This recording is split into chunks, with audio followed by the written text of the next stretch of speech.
Actu Plus avec Frédéric Vion Oui. qui vient de nous rejoindre en compagnie d'Anna pour les coulisses, magnifiques coulisses tout à l'heure. Restez avec nous. Oui, alors ça vous a peut-être échappé dans l'actualité, je m'adresse à vous, en ce début de semaine, du fait de la mort de Charles Aznavour. Mais hier soir, le Bureau national du Parti socialiste a présenté son programme pour les prochaines élections. Alors le PS qui n'a jamais été aussi bas, de même que plusieurs autres PS, Oui, dire, en Europe.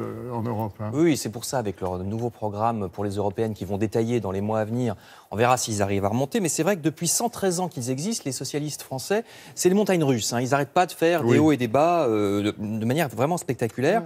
Un coup, ils sont dans les Déjà bien bas, là. Oui, celle-là, c'est un bas.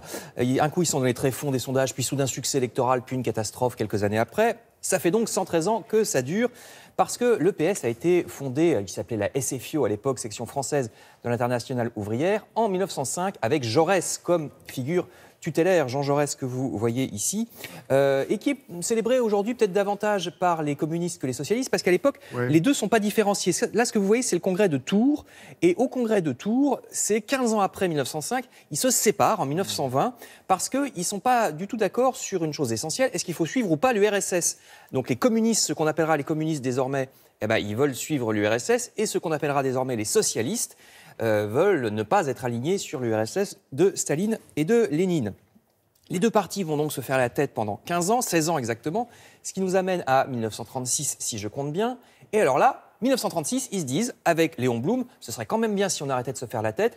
Et ça marche, c'est le Front populaire, le gouvernement du Front populaire, où les communistes acceptent de soutenir le gouvernement socialiste. Et vous voyez des ouvriers, parce que pour eux, ça va beaucoup changer de choses dans les conditions de travail, puisque pour la première fois, 2 semaines de congés payés et la semaine de 40 heures. Donc ça valait le coup que les communistes et les socialistes se réconcilient, puisque ça les fait remonter tout en haut de l'État. Mais comme je vous le disais, c'est les montagnes russes. Dès qu'on est monté, on redescend. Au bout de 2 ans, le Front populaire se désagrège, puis Vichy, on ne peut pas dire que ce soit un régime de gauche. Et les montagnes russes continuent après-guerre. La 4e République va être un régime vraiment de gauche. Les socialistes, vous voyez le président Vincent Auriol, qui était socialiste. Les socialistes vont souvent être aux manœuvres, mais patatras, puisqu'on est en haut, on descend.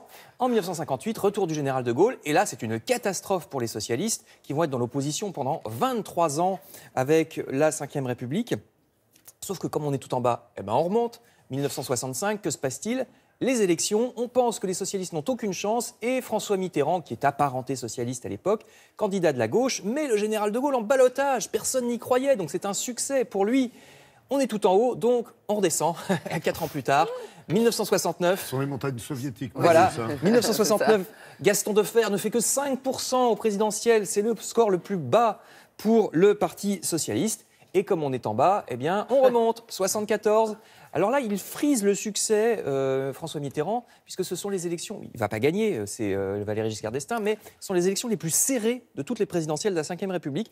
Et puis finalement, en 81, bien sûr, l'image que tout le monde connaît, les socialistes sortent de 23 ans d'opposition avec l'élection de François Mitterrand à la présidence de la République. Donc, comme on est tout en haut, on redescend. Et oui, regardez, 93, après 10 ans de gouvernement, une claque, mais mémorable pour les socialistes qui n'ont plus qu'une 60aine de députés aux législatives de 93. Vous voyez la majorité bleue, la vague bleue de 1993 avec Édouard Balladur qui arrivera à Matignon. Alors depuis, ça a continué, les montagnes russes. Lionel Jospin est élu en 97, il n'est même pas au 2e tour en 2002.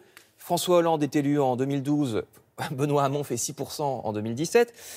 Est-ce qu'ils vont finir par remonter? On peut se le demander, parce que c'est vrai qu'au niveau européen, vous allez voir le Bundestag et l'Assemblée nationale italienne, voyez l'équivalent des partis socialistes, vous voyez que ça ne représente pas grand-chose, alors que ce sont des partis qui ont été au gouvernement, qui ont été même à la tête de certains gouvernements pendant des années et des décennies.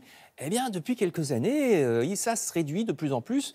Il y a même la Grèce, où le PASOK, qui était un parti de gouvernement depuis l'après-guerre, n'existe plus. Terminé. Donc, alors, est-ce qu'il y a une difficulté à s'inscrire entre la droite, qui est clairement pour le capitalisme, et l'extrême gauche, qui est clairement contre? On verra si le PS d'Olivier Faure arrive à sortir de cette difficulté. Ce sont les prochains mois qui nous le diront. Les prochaines élections étant les européennes du printemps prochain. On verra, mais c'est vrai qu'à force de monter chez le notaire pour se le disputer, on a tendance à faire maigrir l'héritage de Jaurès. Merci.